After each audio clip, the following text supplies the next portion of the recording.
예, 오늘 하나님 말씀은 데살로니가 후서 2장에 있는 몇 절의 말씀을 먼저 여러분들에게 읽고 강론하겠습니다. 데살로니가 후서 2장 3절, 4절, 그 다음에 8절, 9절, 10절, 11절 말씀입니다. 아무도 어떤 모양으로든지 너희를 미혹하지 못하게 하라. 이는 먼저 배교하는 일이 이르지 않고 또 죄의 사람 곧 멸망의 아들이 나타나지 않고서는 그날이 오지 아니함이라. 그는 대적하는 자며 또 하나님이라고 불리는 모든 것과 숭배받는 대상 위에 자신을 높여 하나님의 성전에 앉아 하나님처럼 보여 자신을 하나님이라고 하느니라. 8절입니다. 그리고 나서 그 악한 자가 나타나리니 주께서 그를 자기 입에서 나오는 영으로 소멸하시고 그의 찬란한 오심으로 제거하시리라. 그 악한 자가 오는 것은 사탄의 역사에 따라 모든 능력과 표적들과 거짓 이적들과 멸망하는 자들 안에 있는 모든 불의의 속임수로 오는 것이니 이는 그들이 진리의 사랑을 받아들이지 아니하여 구원을 받지 못하였기 때문이라. 이로 인하여 하나님께서 그들에게 강력한 미혹을 보내시어 거짓말을 믿게 하심은. 한 곳 다시 보겠습니다. 계시록 6장에 있는 말씀. 요한계시록 6장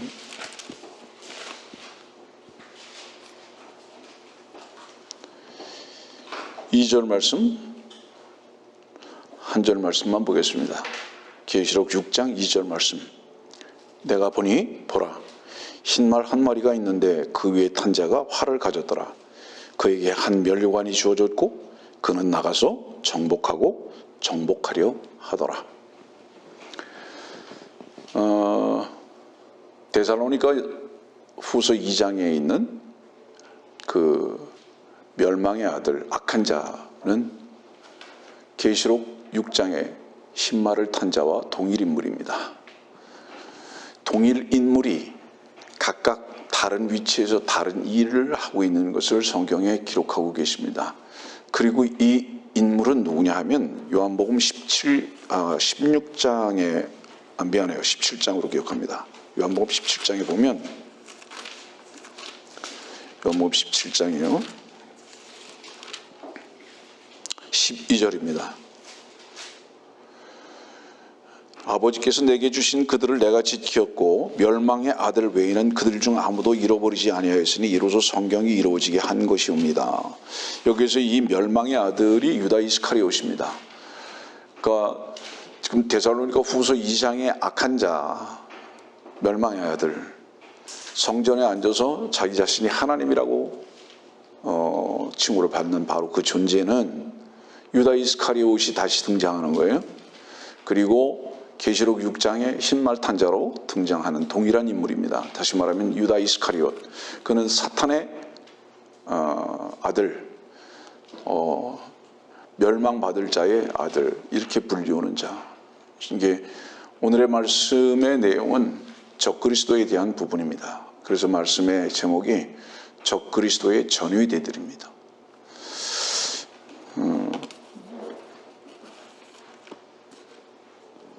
적그리스도는 그리스도를 카피해서 그리스도를 방해하는 자입니다. 적그리스도라는 것은 무엇을 의미하느냐? 그리스도라는 이름으로 그리스도를 대적하는 겁니다.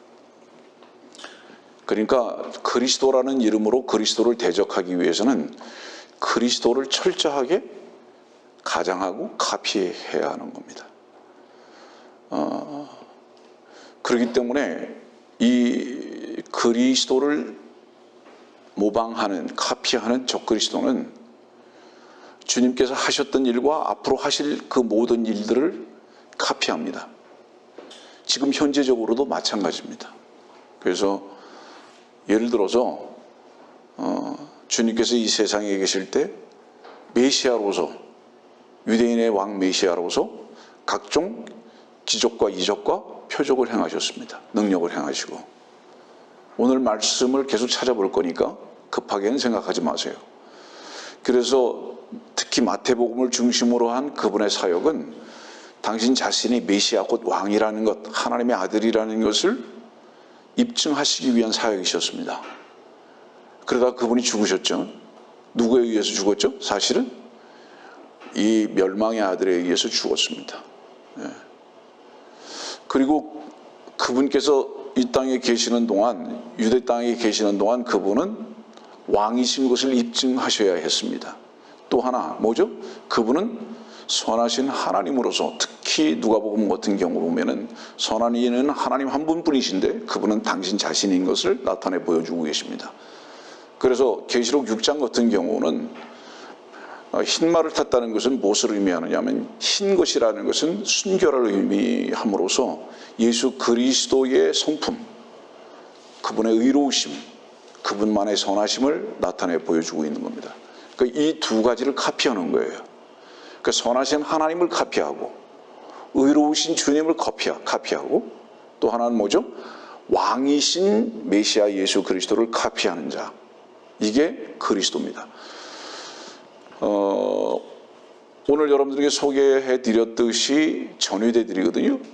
근데 놀랍게도 마귀의 전위대들은 10,000명이면 주님의 종들은 한 명도 보기가 어려운 지금 현재 세태입니다. 전위대라는 것은 그 적그리스도가 등장하기 전에 먼저 나타나서 그가 오는 그 길을 평탄케 하는 겁니다. 그게 전위대들이에요. 자, 지금 잠깐 더 먼저 말합니다. 지금 주님께서 오셨습니까? 재림의 주로 아직 안 오셨죠. 그러면 재림의 주가 오시지 않으셨는데도 불구하고 그분의 왕의 일을 카피하는 자들은 모방하는 자들입니다. 그리스도를 카피한 자들이에요. 이것이 은사주의자들입니다. 여러분들은 은사주의가 뭐를 말하는지 아세요?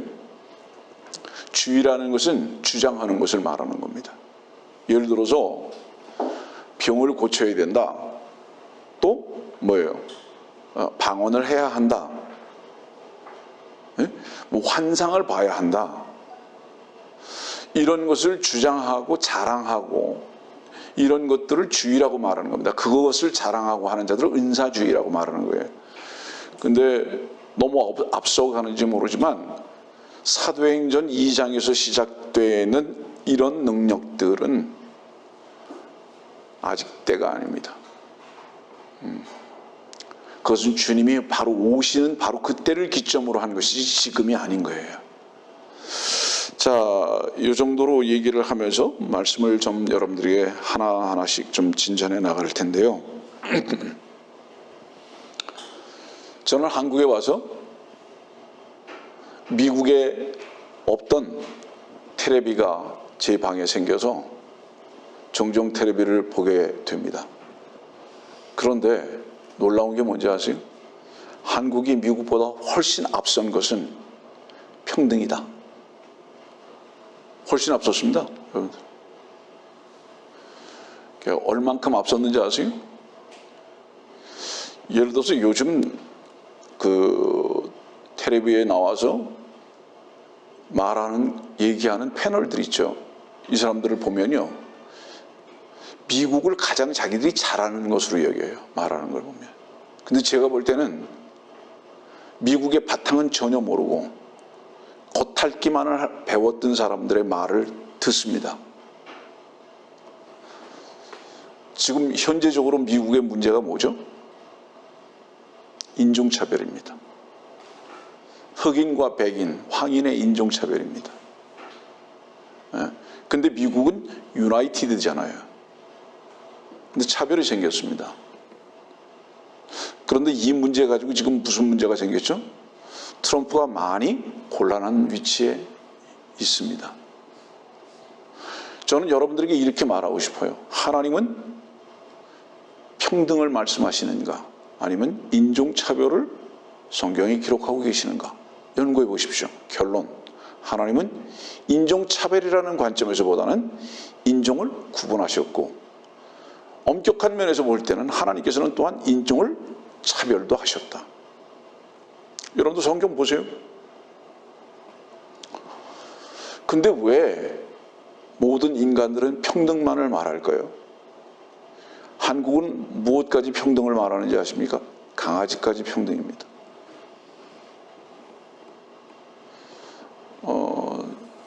예전엔 제가 한국에 있을 때는 개를 한국에서 잡아먹는 것이 합법화됐죠. 지나가다가 개 발길로 한 번씩 차는 거는 그저 을에 있는 일입니다. 이번에 와서 보니까요, 미국보다 훨씬 개를 우상 숭배하듯이 합니다. 진짜예요. 전 미국에서도 집에서 키우는 강아지들이나 개들을 그렇게 떠받드는 것을 본 적이 없어요. 우리나라 와보니까 완전히 신이 되어버렸습니다. 무엇과 무엇이 평등화됐는지 아세요? 짐승과 사람까지도 평등화됐습니다. 여러분들, 그런데 놀라지 마세요. 평등은 좌에서 우만 있는 겁니다. 아세요? 평등은 좌에서 우만 있는 거예요. 우에서 좌만 있고. 다시 말하면 수직관계는 전혀 없어요. 수평관계만 있습니다. 그것은 무엇을 의미하는지 아세요? 권위와 질서는 완전히 무너졌습니다.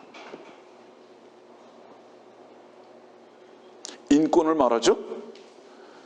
동물권을 말하죠. 정신 차리세요. 신권은 어디서 찾아볼 수 있습니까? 하나님의 권리는 어디서 찾아볼 수 있습니까? 여러분들 텔레비를 켜보세요. 전부 다 인권, 짐승권까지 다 나와요. 모든 게 다 평등, 수평적 관계만 말합니다. 이 수평적 관계를 가지고는 결코 질서도 권위도 세워지지 않습니다. 아버지와 아들이 어떻게 같아야 하는 겁니까? 천만에요. 달라야 하는 것입니다. 그게 다르지 않으면 가정이라는 체제는 절대 유지가 불가능한 거예요. 그래서 아버지가 아들의 친구가 되기보다 아들의 권위가 먼저 되는 상태에서의 수평적 나눔이 필요한 겁니다. 이게 꼭 이 시대에 필요한 거예요. 이게 완전히 다 없어져 버렸어요. 그래서 한국의 텔레비를 보면 미국보다 훨씬 발전한 것이 뭐냐? 평등. 차별하지 말라. 자, 여러분들 보세요. 가끔 지나다니다 보면 무지개 색깔의 우산을 쓰고 다니는 사람들이 있어요. 그게 의미하는 바가 뭐죠? 첫째는 동성애죠. 그 동성애를 만연시키고 퍼지게 하기 위한 그들의 술책입니다. 그런데 그것은 사실은 깊이 있는 것은 뭐를 말하는지 아세요? 모두가 어우러짐을 말하는 거예요. 빨간색이면 어떻고 노란색이면 어떻고 파란색이면 어떻고 다 어떠냐? 다 어우러지자, 하나 되자 이거예요. 하나. 색깔은 하나다 이 말입니다. 어울림. 무서운 거죠. 좋아 보이죠. 여러분들, 평화. 얼마나 멋진 단어입니까? 평화. 전 세계의 사람들이 가장 좋아하는 단어 중에 하나가 평화입니다. 그러나 속지 마십시오. 평화보다 더 큰 가치가 뭔지 아십니까? 자유입니다. 이건 정치적으로도 마찬가지예요. 대한민국의 정치도 평화라는 어떤 개념 속에 갇혀가지고요, 계속 평화만 얘기합니다. 그런데 무엇을 향한 평화여야 하는지 아십니까? 자유를 목표로 한 평화가 되어야 합니다. 바탕과 목표가 자유가 되어야 되는 거예요. 그 자유는 뭐죠? 성경 안에서 얘기하면 진리입니다. 근데 이 진리를 추구한 자유가 아니라 평화. 이게 바로 거짓 평화입니다. 뭐를 숨기고 있죠? 핵무기 숨기고 있어요. 마귀가 가장 좋아하는 단어가 뭔지 아세요? 평화입니다. 그런데 그 뒤에 뭐를 숨기고 있는지 아십니까? 독침을 숨기고 있는 겁니다. 안 보여요. 그 평화 말하면서 땅굴 파고, 평화 말하면서 핵무기 개발을 하고, 평화 말하면서 ICBM 준비하는 거예요. 그런데 이 매스미디어가 전부 다 이렇게 사람들을 호도하다 보니까 제가 아는 한 모두가 다 속았습니다. 그래서 거기 전부 다 집중해버리고 말았어요. 여러분들 보세요. 여러분들도 모르는 사이에 글로벌이라는 단어에 얼마나 익숙해 있습니까? 세계화라는 단어에 얼마나 익숙해 있습니까? 이건 뭐를 의미하죠? 전 세계가 하나죠. 통합이죠. 그 음모가 어디에서 시작됐습니까? WCC의 머리인 적그리스도 교황으로부터 시작하고 이것이 전 세계를 다 지배하게 됐습니다. 여러분들 빠져나갈 틈이 있습니까? 미디어의 네트워크는 단 한 사람도 빠져나가지 못하도록 만들었습니다. 그러면 여러분들도 모르는 사이에 그 미디어를 통해서 완전히 잘못된 왜곡된 정보에 젖어버렸어요. 그래서 이것이 정신 차리지 못하면 그리스도인들까지도 여기에 완전히 다 정신 차리지 못하고 자고 그 가치에 그냥 파묻혀버리고 마는 이런 놀라운 현실.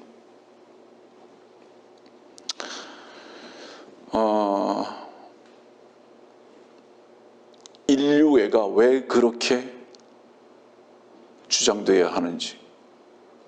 이유가 뭔지 아세요?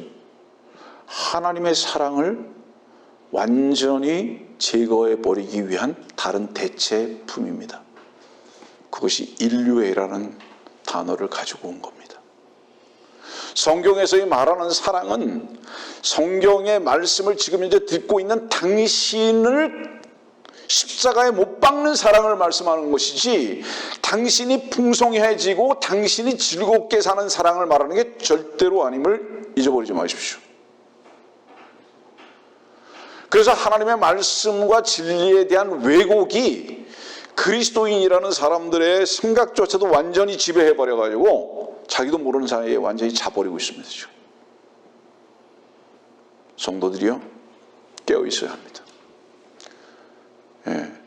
우리가 참 감사하고 다행스러운 것은 이 깨어있는 빛의 아들들로서의 살 수 있는 은혜가 우리 가운데 머물고 있다는 것입니다. 저는 지난주에 참 감사했어요. 지방을 내려갔습니다. 미국에서 온 어떤 형제가 만나고 싶어 했습니다. 기다렸습니다. 목사님과 함께 몇 시간을 운전하고 찾아가서 함께 교제하고 식사하고, 얼마나 유익한 만남이었는지 제가 무슨 생각했는지 아세요? 참 이 형제도 유별나다. 아니 지금 전부 다 나를 떠나는 상황에서 왜 나 같은 사람과 만남을 원할까? 이 형제가 반신반의하고 갔지만 주님께 참 감사의 발걸음이었음을 느끼고 참 고마운 마음을 가지고 돌아왔습니다. 얼마나 깊은 교제가 있었는지. 제가 왜 이 말씀 드리는지 아세요? 어두움이 짙을수록 빛은 반딧불 같지만 모일 수 있다. 놀라지 마세요. 어제는 전혀 생각지 못했던, 그러나 마음속에서 늘 관심을 가지고 기도했던, 오랜 동안 연락이 끊겼던 어떤 자매가, 한국 아닙니다. 한국에 있는 자매 말고 어떤 자매가 오랜만에 연락이 와서 반가운 통화를 하게 됐습니다. 그 지난주에는 주님의 위로하심이 저에게 연속적으로 일어나서 간밤에는 잠을 설칠 만큼 기뻤습니다. 사람을 만남에 대한 위로나 기쁨을 말하는 게 아닙니다. 지금은 진리 앞에 반응하지 않아요. 여러분들 이렇게 말씀을 전해도요, 말씀 앞에 반응하는 자들이 거의 없어요. 그런데 주님의 은혜가 아니면 우리는 이 자리에 있을 수 없고, 이 말씀을 들을 수 없을 뿐만 아니라 그 말씀 앞에 아멘 되어지고 그 빛의 길 가운데 있지 못함을 우리는 고백할 수밖에 없습니다. 우리가 무엇이 강하고 무엇이 담대하고 무엇이 은혜가 있어서 우리들에게 힘이 있어서 이 길 가운데 지금 현재 있는가? 전적으로 주님의 은혜다. 그분의 이름 하나만이 그래서 높이심을 받는 여러분들의 삶 가운데 고백이 되기를 바라는 겁니다. 계시록 5장 5절의 말씀 한번 보실래요? 계시록 5장 5절입니다.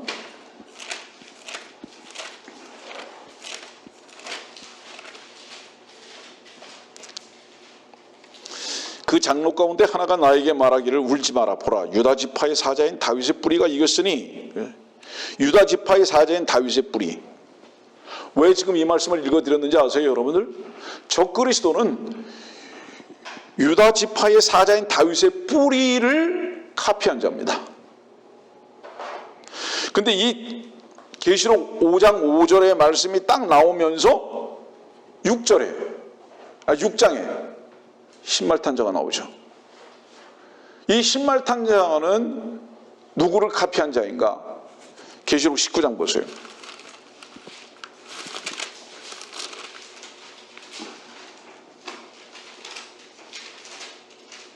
11절입니다. 또 내가 하늘이 열린 것을 보니 흰말이 보이더라. 흰말이 보입니다. 이제 그 밑으로 가보세요. 14절입니다.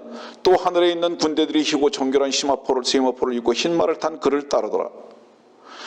이 흰말 타신 이분, 계시록 19장에 있는 재림의 주, 만왕의 왕 만주의 주, 16절 그렇게 기록하고 있잖아요. 만왕의 왕 만주의 주인 주 예수 그리스도의 재림에 앞서 계시록 6장에 흰말 탄 자가 나오는 겁니다. 그래서 주님의 재림을 뭐라고 얘기하는 거냐면 내가 왔어 이렇게 말하는 거예요. 주님의 재림은 아직 멀었어요. 이해하겠어요? 계시록 6장의 위치에서 볼 때. 근데 자기가 흰말 탄 자로 와가지고 내가 왔어, 내가 왕이야, 내가 선한 자야, 내가 의의 왕, 평강의 왕이야 이렇게 하고 오는 모습이 계시록 6장의 흰말 탄 자예요. 근데 이 흰말 탄 자는요 사실은 어떤 자인지 아십니까? 여기 보니까 2절 말씀 보니까 탄자가 활을 가졌더라. 그에게 한 면류관이 주어졌고 그는 나가서 정복하려 하더라. 여러분들 계시록 6장은요 제가 아는 한 99%의 신학교에서 예수님이라고 가르쳐주는 거예요. 그 마귀적인 교리를 가리키는 거죠. 근데 이 활을 가졌는데요, 활은 가졌는데 화살이 없어요. 이 화살을 왜 손에 가지고 있지 않을까요? 벌은요 독침이 하나밖에 없어요. 마귀 사탄은요 그 화살촉을 만왕의 왕을 죽이는 데 썼어요. 한번. 그게 십자가예요.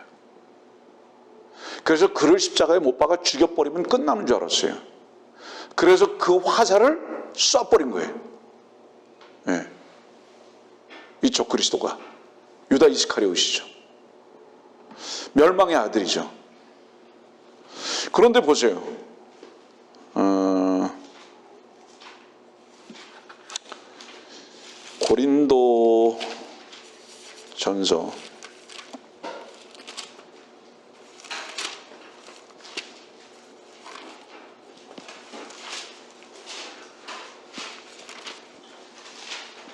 고린도 전서 15장 55절입니다. 고린도전서 15장 55절. 오 사망아 너의 쏘는 것이 어디 있느냐? 오 음부야 너의 승리가 어디 있느냐? 사망에 쏘는 것은 죄요 죄의 능력은 율법이라. 그 화살을 쏴버렸어요. 누구한테? 그 독침을 쏴버렸어요. 누구한테? 주님한테. 주님한테 쐈는데 그 쏜 이유가 뭐냐면 죽여버리기 위해서, 끝내게 하기 위해서 쐈는데 주님은 다시 사셨습니다. 이유가 뭐죠? 주님에게는 죄가 없으셨기 때문입니다. 주님은 율법에 거친 것이 하나도 없었어요. 그분은 율법을 다 이루신 분이었기 때문입니다. 그렇기 때문에 그분은 다시 사셨죠. 사탄은 이것을 모르는 겁니다. 다시 말하면 주님이 죽을 것만 알았지 다시 사실 건 절대로 모르는 거예요. 그래서 그 화살을 한번 쏴버린 겁니다. 그래서 더 이상 계시록 6장에는 그 화살이 없어요.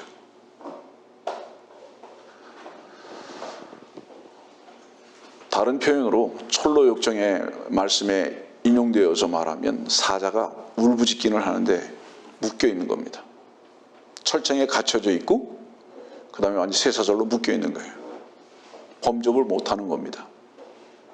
다니엘이 사자굴 속에 던져졌지만 그 사자의 입이 닫혀질 수밖에 없었던 것 같이 여러분들이요, 주님은 여러분들의 죄를 대신하신 분이에요. 사탄이 아무리 여러분들을 참소하고 탄원해도 두려워할 필요가 없는 것은 주께서 그 모든 것을 이기셨기 때문입니다. 더 이상 여러분들을 쏠 수 있는 화살은 없다. 근데 여기에 다 속는 거예요. 두려워하는 거예요. 우리 다른 곳을 한번 생각해 봅시다. 창세기 한번 볼까요?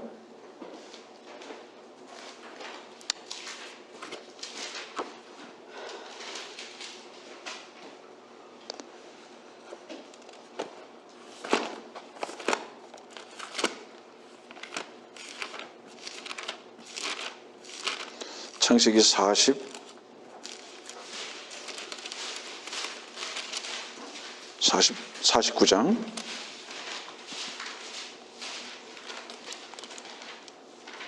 창세기 49장 10절입니다. 홀이 유다에게서 떠나지 않을 것이며 실로가 올 때까지 입법자가 그의 발 사이에서 떠나지 아니하리니 그에게 백성의 모임이 있을지어다. 여기 유다와 실로가 있습니다. 이 실로는 주님을 말씀하고 계시는 거예요. 네. 유다에게서 떠나지 않을 것이며 그러잖아요. 홀이 유다에게서 떠나지 않을 것이며, 이 말씀은 뭐냐 하면 오늘 성경을 너무 많이 찾을 수가 없어서 그냥 설명만 할 때도 있음을 이해하시기 바랍니다. 마태복음 2장에 보면 유대인의 왕으로 태어나신 분이 어디 계시뇨 이렇게 찾아왔죠. 네. 동방의 현자들이 찾아왔어요. 그렇게 유대인의 왕입니다. 주님은 무슨 얘기인지 아세요? 유다의 왕이에요. 유다의 왕. 아까 우리 계시록 5장 5절을 봤죠? 유다의 지파, 뿌리, 다윗의 뿌리가 이겼다 이렇게 말씀하고 있잖아요. 그러면 이 흰말 탄 자는, 저 그리스도는 무엇을 지금 카피하고 무엇을 속이기를 원하냐면 내가 유다 지파다 이 말이에요. 그리고 내가 유다의 왕이다 이 말이에요. 그렇기 때문에 그 이름을 어떻게 가지고 왔는지 아세요? 유다 이스카리옷이라고 부르는 거예요. 유다 이스카리옷이에요. 그래서 이스라엘 백성들 중에 가장 많은 이름이 유다입니다. 유다. 네. 좋은 이름은 다 따고 싶어 하잖아요. 그래서 이 적그리스도는 유다의 왕으로 오는 겁니다. 그래서 나중에 보면은 우리 마태복음 24장 보죠.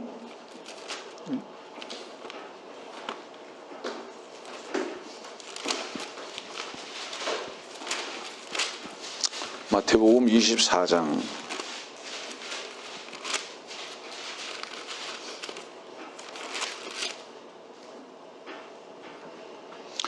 15절 16절.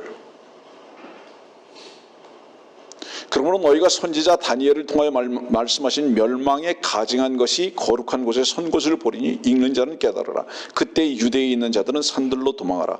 자, 이 말씀을 왜 이 마태복음 24장에 15절과 16절에 기억해놨는지 아십니까? 이 멸망에 가증한 자가 누구죠? 그러니까 아까 요한복음 17장에 멸망의 아들입니다. 네. 그리고 이 자가 데살로니가 후서 2장에 나오고 있는 멸망의 아들이에요. 그리고 이것이 계시록 6장에 나오고 있는 신발탄 자입니다. 그러니까 이 자가 가증한 자인데 거룩한 곳에 선 것을 보리니, 여기 섰다는 것은 무엇을 얘기하는지 아십니까? 통치를 말하는 거예요. 네. 권위를 말하는 것입니다. 거기 서 있어요. 그러면 그때 유대에 있는 자들은 산들로 도망하라. 이건 뭐를 말하는 거죠? 이제 너희들이 적그리스도의 통치를 받기를 원하지 아니한다면 도망가야 한다. 너희들이 유대에 왜 있었는지 아느냐? 유대에 있었던 이유는 유다 지파의 뿌리, 다윗의 뿌리를 왕으로 섬기기 위해서 예루살렘 성전을 왕궁으로 여기고 있었는데 가짜가 왔다 이 말이에요. 가짜 유대인의 뿌리가 왔으니까, 유대 지파의 뿌리가 왔으니까 가짜 호를 가지고 온 거예요. 이해하시죠? 무슨 얘기지? 교황이 가지고 있는 그 호를 말하는 거예요. 여러분들 교황을 보면 호를 가지고 있어요. 호는 뭐죠? 왕권을 상징하는 것입니다. 네. 그것을 가지고 예루살렘 성전에 와서 자기가 왕이라고 올 것이다 이 말이에요. 누구의 왕? 유대인의 왕이라고 할 것이다 이 말이에요. 그런데 사실은 가짜이기 때문에 가짜인지를 아는 사람은 빨리 도망하라 이 말이에요. 왜? 도망하지 않으면 너희는 적그리스도의 표를 받아서 반드시 그를 경배해야 하기 때문에. 지금 이 말씀을 그래서 마태복음 24장에 기록한 거예요. 그러면 이 마태복음 24장에 시간적이고 교리적 관점에서 이 위치가 언제냐 이 말입니다. 이것이 지금 계시록에 보세요.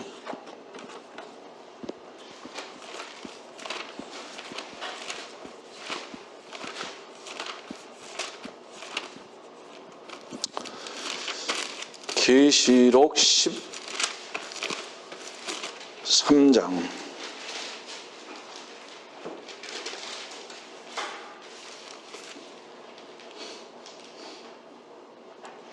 계시록 12장에 보면요, 계시록 12장의 14절 말씀 보면 6절과 14절입니다.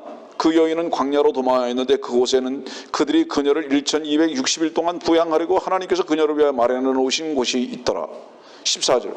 그때 그 여인이 큰 독수리의 두 날개를 받았는데 그녀가 광야에 있는 자기 처소로 날아가서 그곳에서 그 뱀의 낯을 피하여 한 때와 두 때와 반 때를 부양받으려 합니다. 마태복음 24장의 위치에서 봤을 때 유대에 있는 자들이 산으로 도망하는 바로 이 시점입니다. 이 시점이. 그러면 이 시점은 이미 계시록 6장에 흰 옷 입은 자가 나타났을 때, 신말 탄 자가 나타났을 때, 그리고 13장으로 돌아가면 계시록 13장에 보니까 어떻게 나와 있습니까? 12절 말씀 보세요. 12절 끝입니다. 그 첫째 짐승에게 경배하게 하더라 그렇습니다. 경배. 왜 경배하죠? 왕이니까. 그리고 유대인들의 위치에서 볼 때 이 왕은 단순한 왕이 아닙니다. 하나님이에요. 유대인들을 다스리는 것은 하나님이셨기 때문에, 그렇기 때문에 하나님께서 직접 다스리는 것으로 여겼기 때문에 경배 안 할 수가 없는 거예요. 이게 신정 통치죠, 이스라엘은. 그 밑에도 보세요. 15절입니다. 또 그가 짐승의 형상에게 생명을 주는 권세를 받아 그 짐승의 형상으로 말도 하게 하고 그 짐승의 형상에 경배하지 아니하는 자는 다 죽이도록 하니라. 이것도 경배받아야 되는데, 근데 바로 이 존재가 누군지 아느냐? 18절. 지혜가 여기에 있으니 지각 있는 자는 그 짐승의 숫자를 헤아려봐라. 그것은 한 사람의 숫자이니 그의 숫자는 666이니라. 적그리스도입니다. 666. 그래서 지금 창세기 48장부터 봤는데요, 여러분들, 이 유다의 지파, 유다 뿌리를 카피하는 자예요. 이 유다가 다시 오는 겁니다. 그럼 이 유다가 어디에서 다시 오느냐? 그 앞으로 가보세요. 계시록 11장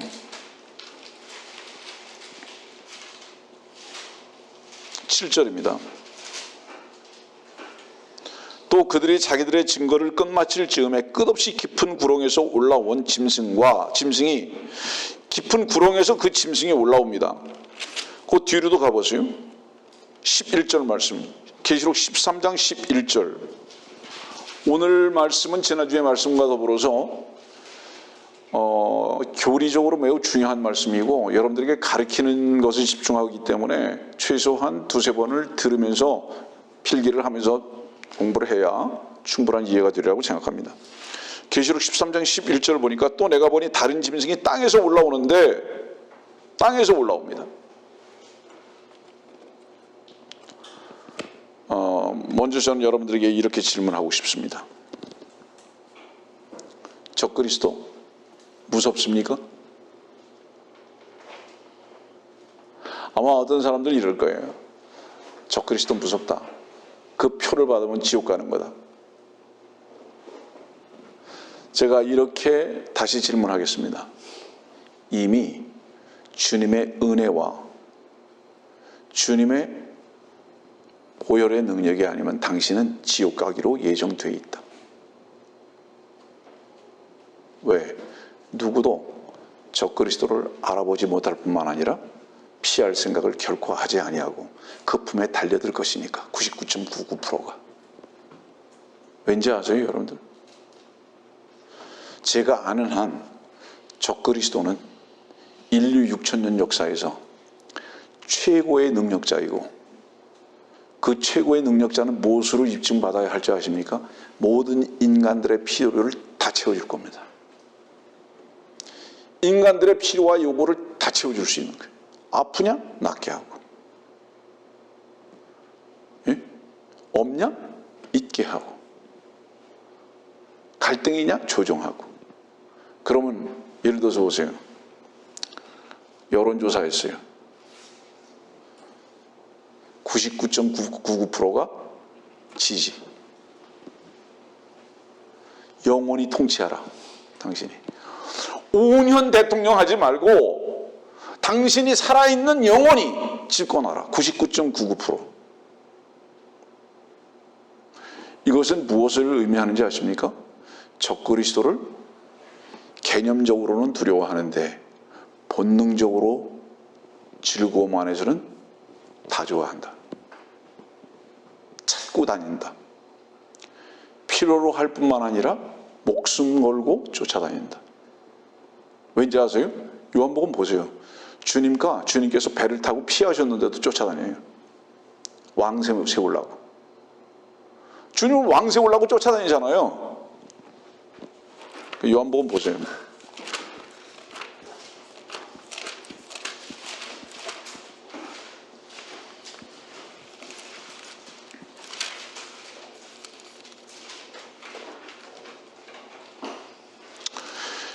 요한복음 6장 15절. 요한복음 6장 15절. 그러므로 예수께서는 그들이 와서 자기를 억지로 데려다가 왕으로 세울 줄 아시고 혼자서 다시 산으로 가시니라. 계속 쫓아다녀요. 25절 말씀 보세요. 요한복음 6장 25절.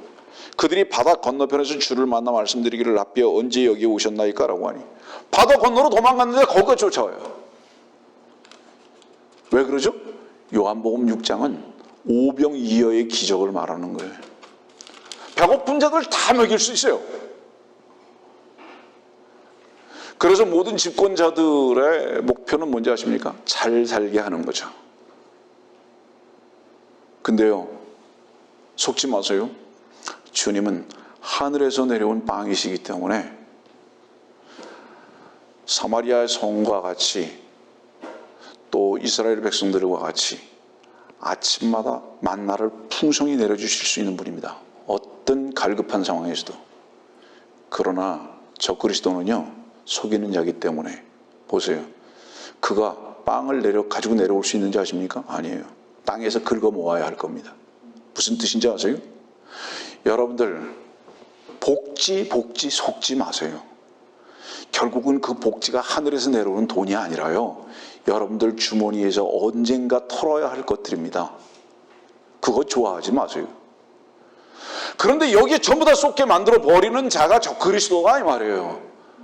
그래서 먹는 거 책임져 주니까 도장 선거 때 투표하는 거예요. 예? 이번에 국회의원 선거에서도 180명 이상의 국회의원이 진보적인 세력들이 된 이유가 뭔지 아십니까? 이런 진보라는 어떤 그 단어를 가지고 마귀의 가장 앞잡이적인 위치에 있는 자들이 지금 이 일을 하는 거예요. 여러분들 보세요. 지금 대한민국의 정치 집권자들은 거의 절대 다수가 다 캐톨릭 신자입니다. 아주 딱 그냥 거기에 그냥 깊이 묶여 있는 자들이에요. 좋아하지 마세요, 여러분들. 여러분들만이라도 정신 차리세요, 여러분들. 차라리 안 먹고 산다.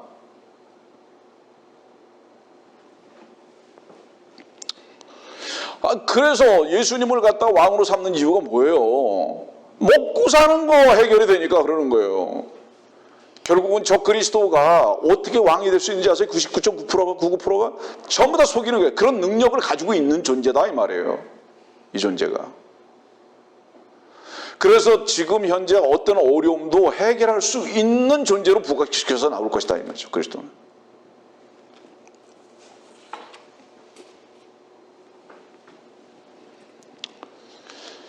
데살로니가 후서로 다시 갑시다.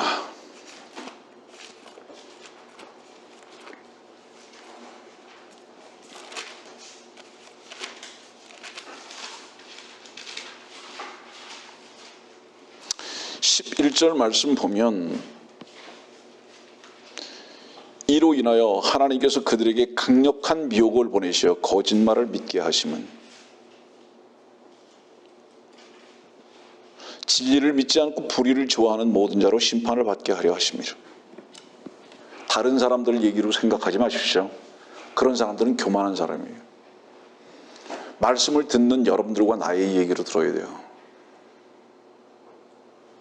나는 미혹당하지 않을 거야. 미혹당하지 않을 수 있는 사람, 유일하게 뭔지 아세요? 자기 자신을 부인할 줄 아는 사람입니다. 미혹은 무슨 옷을 입고 오는지 아세요? 너를 사랑하라, 너를 높이라, 너의 필요를 채워줄 것이다. 바로 그 옷을 입고 올 거예요. 여러분들 어디에 강력한 미혹이 있죠? 여러분들의 즐거움을 채워줄 대상, 여러분들의 필요를 채워주는 조건들, 여러분들의 절대적 필요가 있을 때 그 절대적 필요를 충족시켜줄 그런 일들이 결국은 뭐예요? 여러분들의 미혹의 조건이다 이 말이에요. 마귀 사탄은 주님까지도 미혹시켰어요. 미혹시키라고 했던 자예요. 마태복음 4장 보세요. 먹는 것 가지고 명예 가지고 미혹하잖아요. 그러나 주님은 뭐라고 하셨어요? 기록되었을 때 하나님의 말씀 하나 가지고 물으시지 않습니까 여러분들? 그 이유는 뭔가요? 주님께서 왜 그러셨을까요? 너 나는 지금 미혹하고 있다 이 말이에요. 나의 필요는 그것이 아니다 이 말입니다. 나의 필요는 먹는 것, 높아지는 것 이런 것이 아니고 나의 필요는 오직 아버지 하나님 한 분이시다라는 것에 대한 선포입니다. 사탄 앞에서. 그를 넘어뜨릴 수가 없어요. 우리 그리스도인이라면 이 주님 한 분이 우리의 필요라는 것을 절감하면서 살아가야 하는 것입니다. 그럴 때 결코 미혹은 있을 수 없는 거예요. 강력한 미혹이라고 했잖아요. 강력한 미혹이라는 것은 뭐죠? 강력한 필요입니다. 강력한 필요. 제가 기회 있을 때마다 말씀드리지만 40일이나 금식을 했는데 먹는 것이 얼마나 강력한 미혹입니까?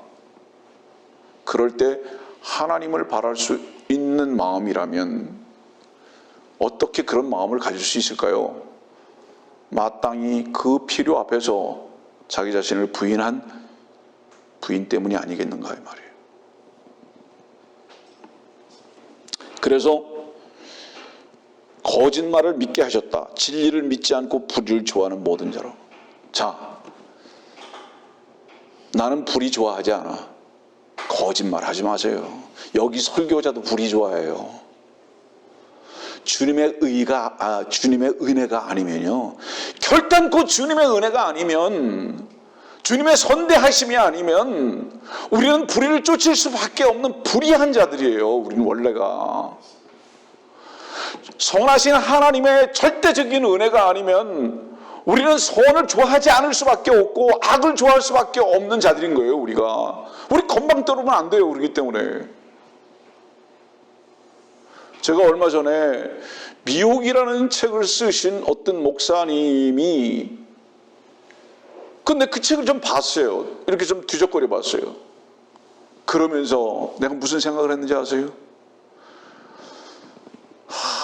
이 목사도 미혹됐고 저 집사도 미혹됐고 저 형제도 미혹됐고 다 미혹됐어요. 보니까 그분이 지적하는 거예요. 이름까지 다 되면서 미혹됐대요. 제가 그 책을 보면서 이렇게 확실하게 알게 된 거, 당신이 미혹된 건 몰랐구나. 현재도 미혹됐어요. 여러분들, 주님 한 분 외에는 미혹되지 않을 사람이 하나도 없어요. 어떤 놈도 다 미혹되는 거예요. 여기 이놈도 다 미혹된 거예요. 우리가 그리스도 안에서 외에는 다 미혹된다. 근데 이게 보세요. 그리스도 안에서. 계시에 잠깐 말하죠. 그리스도 안에서. 교리예요? 예, 교리입니다. 그러나 실제입니다. 여러분들 보십시오. 가죽부대와 포도즙이 하나가 되어 있을 땐 분리되어 있지 않아요. 그래서 가죽부대가 포도즙인 것 같고 포도즙이 가죽부대인 것 같지만은, 그러나 언제 이것이 분리되는 것을 아는지 아세요, 여러분들? 그 포도즙을 마실 때 알아요. 그럴 때 비로소 가죽부대가 분리된 걸 알아요. 여러분들이요, 그리스도의 교리 맞습니다. 그러나 그 그리스도는 실제입니다. 그래서 이 실제를 맛보고 살지 않는 사람은 만족이 뭔지를 몰라요. 만족하지 않는다면 그것을 뭐를 의미하는지 아십니까? 두리번거리면서 다른 곳에서 무엇인가 채울 것을 찾아다닌다 이 말이에요. 저는 오늘 말씀을 듣는 여러분들과 제가 이 그리스도라는 이 실제를 누리고 사는가에 대한 점검을 필요로 한다 이 말입니다. 미혹을 받지 않는다면은 어느 한 곳에서 만족하는 것입니다, 여러분들. 두리번거리지 않아요. 절대로 필요를 따라서 움직이는 것이 아니라 주님 한 분만이 나의 유일한 필요라는 것을 반드시 누리면서 사는 거예요. 입증하고 간증하면서.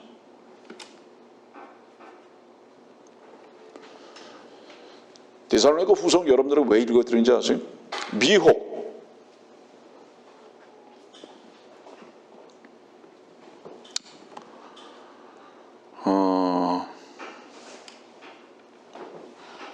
요한일서 4장 한번 봅시다.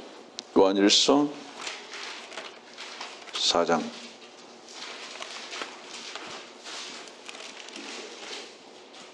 3절입니다.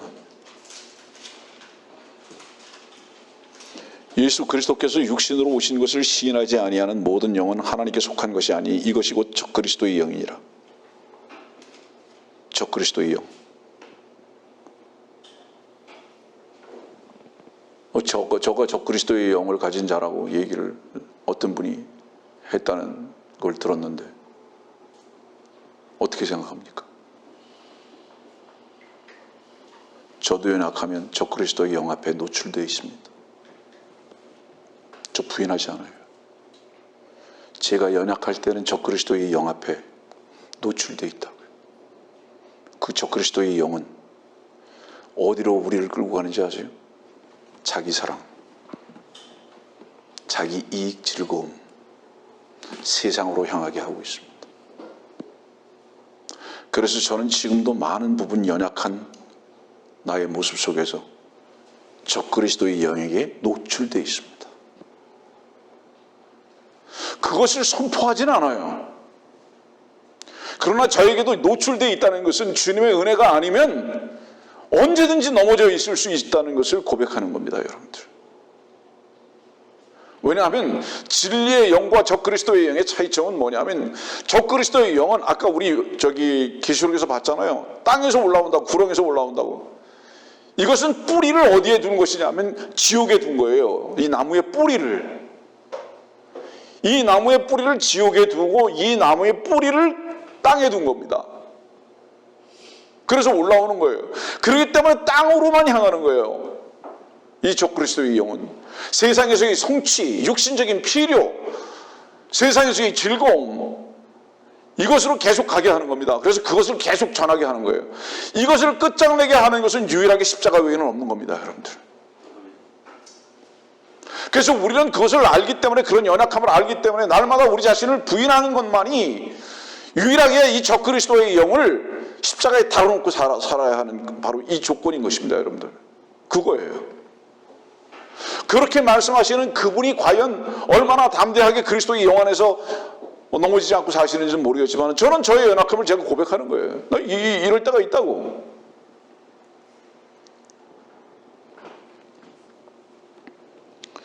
여기 예수 그리스도께서 육신으로 오신 것을 시인하지 아니하는 모든 영. 캐톨릭도요, 이거 시인해요. 여기에 이 시인이라는 것은 뭐를 말하는 건지 아세요? 육신으로 오신 주 예수 그리스도가 메시아 하나님의 아들인 것을 말하는 것이 아니라 함께 죽는 것을 말하는 거예요.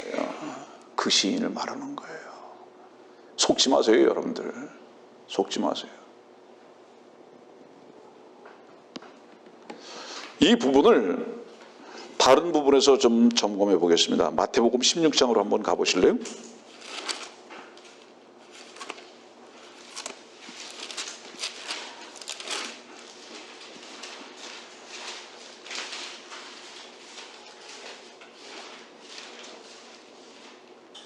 마태복음 16장 16절입니다. 시몬 베드로가 대답하여 말씀드리기를 주는 그리스도 곧 살아계신 하나님의 아들이시니이다 라고 하더라. 육신으로 오신 거 시인했습니까? 시인했잖아요. 지금 이 요한일서 4장에 있는 말씀에 의하면은 육신으로 오신 예수 그리스도를 시인했잖아요. 맞죠? 그런데 놀랍죠, 여러분들. 다시 23절로 가보세요. 22절과 23절입니다. 시인하고 나서 그때에 베드로가 주를 붙들고 말리기 시작하면서 말하기를 주여 그럴 수 없나이다. 이런 일이 결코 주께 있어서는 아니되옵니다 라고 하니 주께서 돌아서서 베드로에게 말씀하시기를 사탄아 내 뒤로 물러가라. 너는 나에게 걸림이 되는도다. 이는 네가 하나님의 일들을 생각지 않고 사람의 일들을 생각함이라고 하시더라. 22절과 23절은 베드로 일대 교황으로 섬기고 있는 캐톨릭의 모습입니다. 맞아요?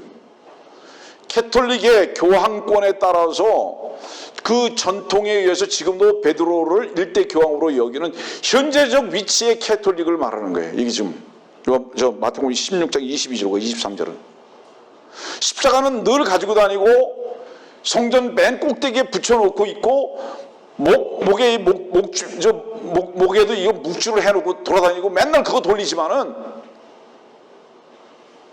실제로는 십자가로의 부인을 절대로 가르치지 아니하고 세상으로 향하고 있다. 세상으로. 인류의 여기 말씀 보니까 뭐라고 그러셨어요? 하나님의 일들을 생각하지 않고 사람의 일들을 생각함이라. 이게 무슨 뜻이에요? 하나님의 일은 무슨 얘기죠, 여러분들? 내가 십자가 지는 거야 이 말이에요. 지금 이 말씀의 뜻은 내가 십자가 지는 것이 하나님의 일이다 이 말이에요. 지금 베드로가 뭐라 그랬어요? 주여 결코 그럴 수 없나이다. 십자가 지면 안 됩니다. 그 사람의 일은 십자가 지지 못하게 하는 일이다 이 말이에요. 죽으면 안 돼. 부인하면 안 돼. 인류의 의리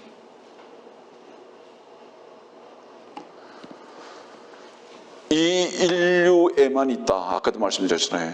이게 지금 캐톨릭의 모습이다 이 말이에요. 그러면 다시 요한일서 4장으로 가서요. 육신으로 오신 것을 시인한다는 게 뭐를 말하는지 아십니까 여러분들? 주님 죽으십니까? 마땅히 그러하십시오. 나 또한 죽어야 합니다. 그거 말하는 거예요. 그게 없다 이 말이에요. 우리 다른 곳을 한번 찾아볼까요?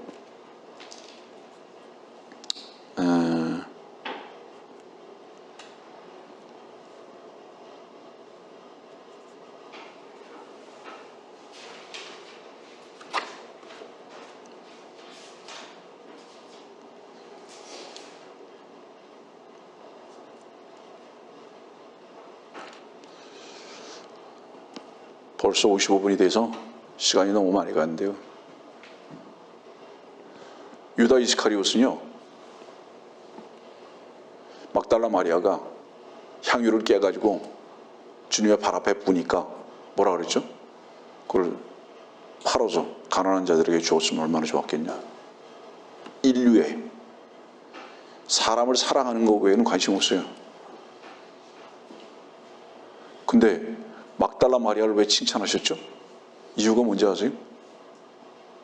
그러니까 멸망의 아들 유다 이스카리옷은 사탄의 아들 바로 그 존재는 뭐만 관심 있는 거예요? 인류를 사랑하는 것 외에는 관심 없어요. 근데 그 사랑은 뭐죠? 세상에서 잘 되는 거예요. 그 사랑은 망하지 않는 거예요. 그것으로만 끌고 가는 거예요.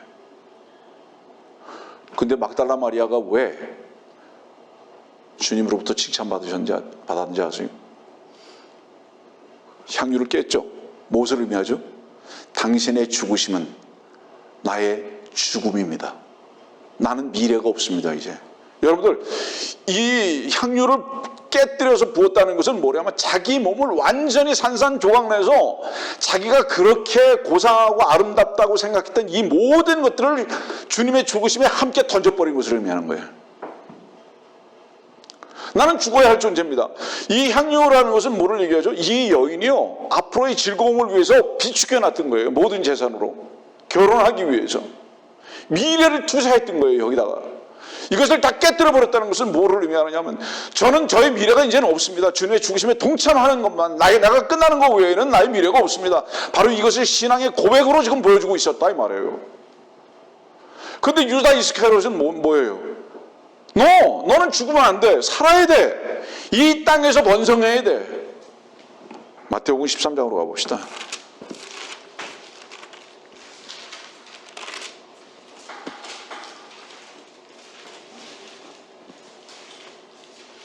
마태복음 13장 32절.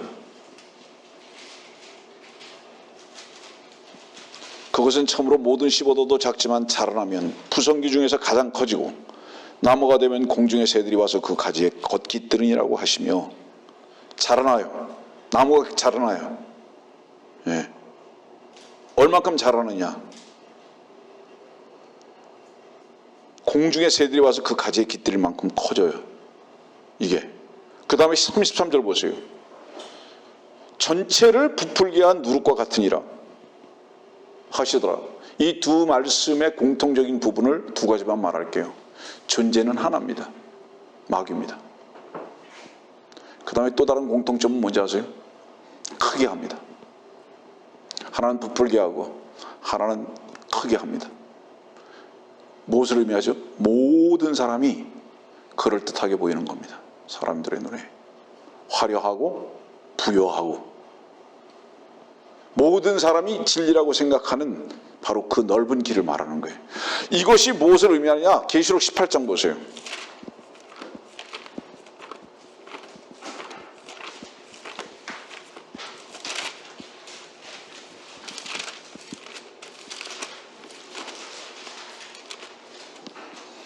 계시록 18장 2절.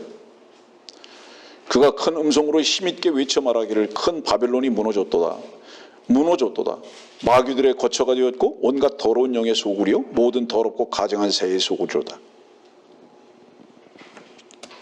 바벨론, 캐톨릭을 말하는 거예요. 이 바벨론, 이 캐톨릭은 지금 무너질 때 여기가 어딘지 아세요, 여러분들? 여기가 어딜까요? 이 바벨론, 이 가장 큰 도성이 어딜까요? 계시록 11장 보세요.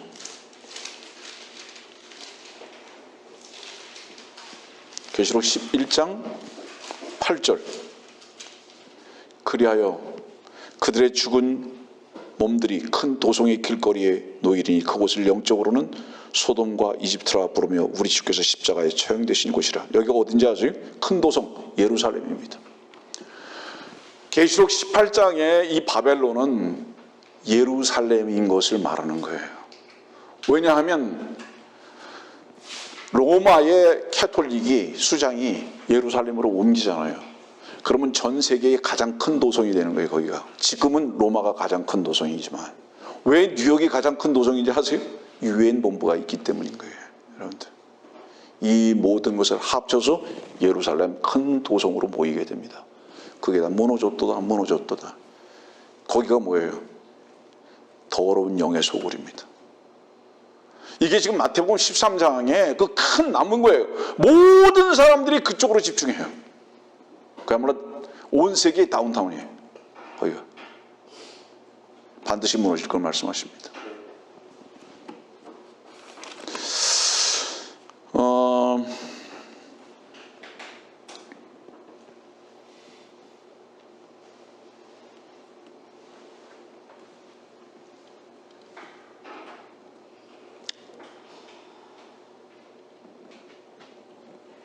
말씀 좀 정리하는 게 낫겠죠? 시간이 벌써 1시간이 됐는데 오늘은 적그리스도의 전위대들에 대해서 다루고 있습니다. 하나는 계시록 6장에서 모든 교회는 목표가 뭔지 아세요? 선한 사마리아인이 되는 것입니다. 선한 사마리아인이 되는 것. 그러나 참된 교회는 선한 사마리아인이 되는 것이 아니라 선한 사마리아인이신 주님께 속한 자가 되는 것입니다. 성경에서 보세요. 특히 이제 에베소서 같은 경우 보세요. 가장 많이 등장하는 단어들이 뭔지 아세요? 우리, 함께, 하나. 이런 단어들이에요. 에베소서에 나오는 단어들. 뭐를 얘기하죠? 개인이 없는 거예요. 교회는 조직이 아니라 뭐죠? 교회는 조직이 아니에요. 살아있는 유기체예요. 근데 이것이 교회가 조직이 돼버렸잖아요. 하나가 아닌 거예요. 유기체는 하나인 거예요.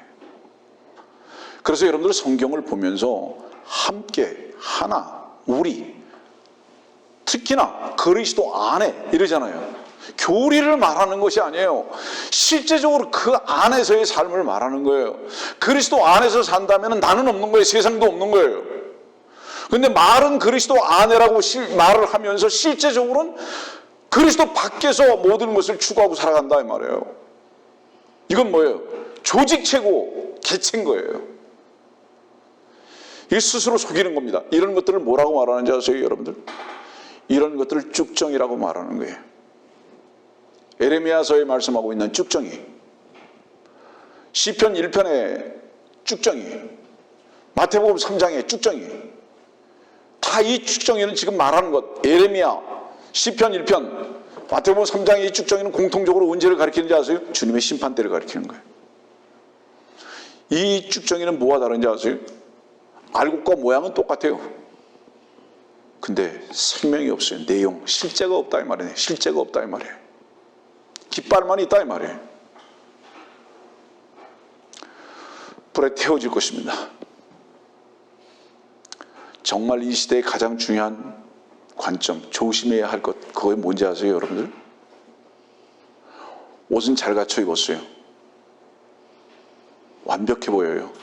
그 옷은 어떤 옷이죠? 바른 교리 같아요. 바른 지식 같아요. 다른 옷들은 전부 다 구멍이 뻥뻥 났어요. 살이 다 비쳐요. 그런데 완벽한 옷 입고 다닌다고 자랑하지 마십시오. 당신은 좀비가 아닌지 확인하십시오. 좀비에다가 옷을 걸쳐놓지 않았는가? 허수아비에다가 좋은 옷만 입지 않았는가? 생명의 주님 그 실제를 가지고 사는가, 누리고 사는가? 점검해 봐야 합니다. 자, 마지막 교회 시대에, 이 교회 시대가 뭐죠? 라오디게아인의 시대죠. 그 뜻이 뭐죠? 시민의 권리 외에는 없습니다. 인간들만 모여 있는 거예요. 교회는 인간들이 모이는 것이 아니라 죽은 사람들로서 다시 부활한 실체들만의 모임입니다. 인간이 모이는 데가 아니에요. 그래서 교회에는 무엇을 자랑해야 하느냐면 나는 죽었다는 것 외에는 자랑할 수 없다. 이게 교회다. 기능이. 주님은 한 분만 살아계시다. 이게 교회다. 어떤 사람들은 이렇게 말합니다. 저는 그런 사람들한테 지금 이렇게 다시 질문하는 거예요. 나에게 실망했다고? 나에게 실망했습니까? 당신은 분명히 나로 인해서 얻고 싶었던 것이 있었다.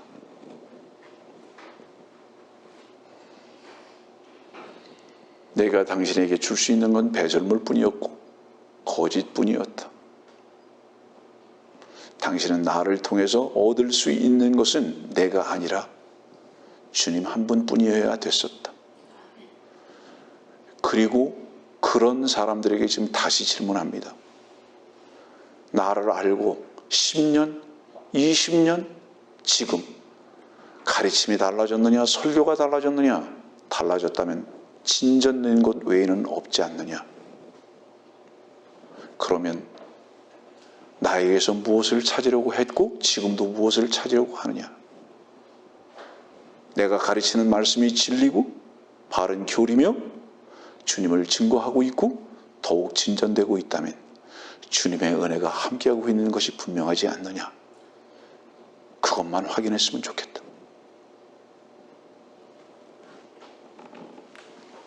여러분들이요, 사탄은 적그리스도는 자기와 하나가 되라고 합니다. 그래서 결국은 어디로 데려가라고 하죠? 세상으로 향하게 하고 깊은 구렁으로 지옥으로 데려가고자 하나가 되려고 합니다. 이 말씀 하나만 전하고 마치겠습니다. 마태복음 10장 봅시다.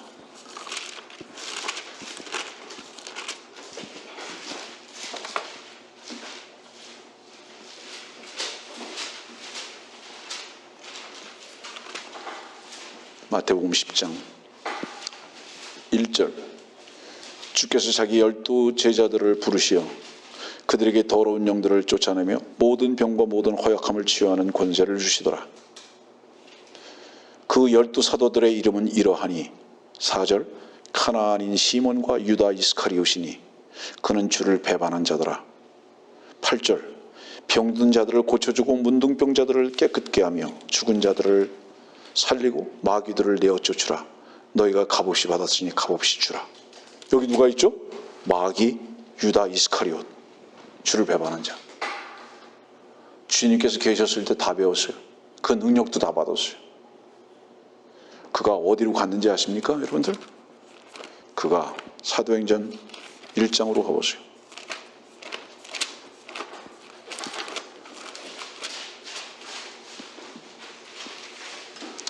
사도행전 1장 25절. 이 사역과 사도의 직분의 한 부분을 담당케 하소서. 유다는 범죄함으로 이로부터 떨어져 자기 거처로 갔나이다라고 하는, 여기서 이로부터 떨어져는 뭐냐면 사도의 직분에서 떨어져 자기 거처로 갔나이다. 자기 거처가 뭔지 아세요? 아까 계시록 12장에서 읽어줬던 구렁입니다. 땅입니다. 거기로 간 거예요. 그래서 다시 그가 올라와서 적그리스도의 행태를 하는 것입니다. 이것이 계시록 13장이에요. 그래서 그는 대환란 때에 모든 강력한 미혹을 나타내서 온 세상 사람들을 다 속일 거예요. 잘 먹여줄 겁니다. 잘 입혀줄 겁니다. 병들도 다 낫게 할 겁니다. 무엇을 카피하는 거죠? 하나님을 카피합니다. 주님을 카피하는 자입니다. 그런데 이 자의 전위대들이 대한민국에 특히 각 교회에 없는 교회가 없습니다. 방언. 요 말씀 봅시다. 고린도전서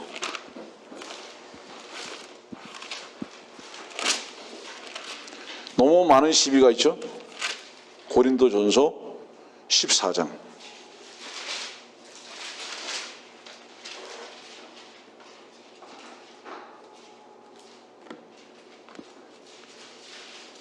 (13장부터) 볼게요.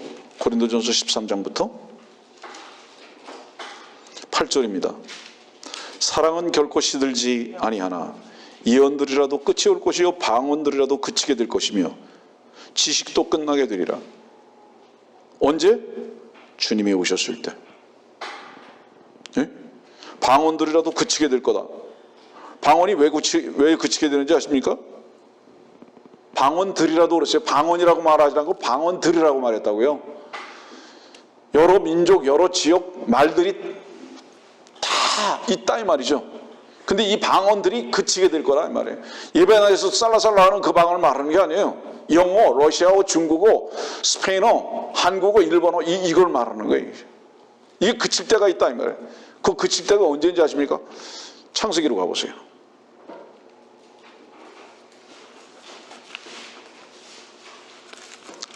(11장)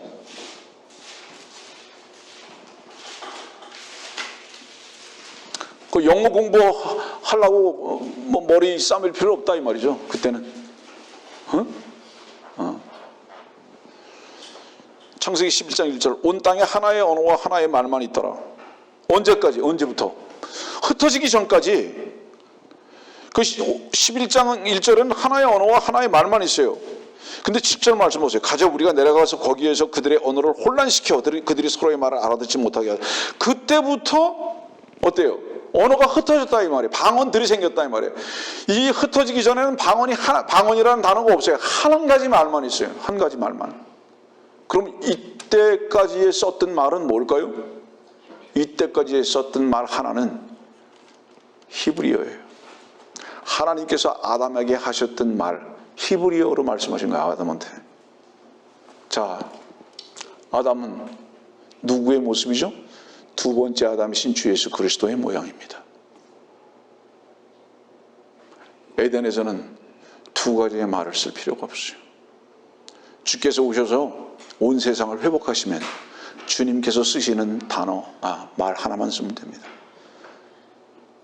그걸 언제 할 수 있을까요? 주님의 능력으로 모든 사람들의 입을 히브리어를 하게 하도록 만드실 겁니다. 이게 사도행전 2장의 능력이에요. 그래서 그때는 언어가 하나가 될 것이거든요. 그래서 방언들도 그친다 이렇게 말씀하신 거예요. 지금 고린도전서 13장에는. 언제? 주님께서 재림의 주로 오시면. 그때는 왕이 쓰시는 그 언어 외에는 안 쓴다.